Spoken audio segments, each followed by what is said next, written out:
சிந்து பெருவி அடுத்த வர எபிசோடில் பார்த்திங்க அப்படின்னா சிந்து வந்து மலையிலேருந்து விழுந்துருவாங்க. சிவா பார்த்திங்க அப்படின்னா சிந்துவை தேடிட்டு இருப்பாங்க. எப்படியோ சிந்து இருக்க இடத்த கண்டுபிடிச்சிருவாங்க. கண்டுபிடிச்சி நான் உன்னை சாக விட மாட்டேன் சிந்து, நான் எப்படியாவது உன்னை காப்பாற்றிடுவேன் அப்படின்னு சொல்லிட்டு யாராவது இருக்கீங்களா வாங்க வாங்கன்னு சொல்லிட்டு ஹெல்ப்புக்கு கூப்பிடுறாங்க. ஆனால் யாருமே வரமாட்டுறாங்க. அதனால சிவாவே பார்த்திங்க அப்படின்னா சிந்துவை வந்து தூக்கிட்டு போகிறாரு. சிந்துவை வந்து சிவா காப்பாற்றிடுவாரா அப்படின்னு சொல்லிட்டு வெயிட் பண்ணி பார்க்கலாம்.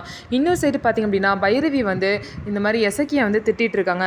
எதுக்காக நீ வந்து காயத்ரி கிட்ட இந்த மாதிரி நடந்துக்கிட்ட, அவளோட விருப்பம் இல்லாமல் நீ எப்படி வந்து அவகிட்ட தப்பாக நடந்துக்கலாம், ஒரு பொண்ணு விருப்பம் இல்லாமல் அவளை பார்க்குறது கூட தப்பு, அப்படி இருக்கப்போ நீ காயத்ரி விருப்பமே இல்லாமல் அவகிட்ட இப்படி நடந்துக்க கூடாது.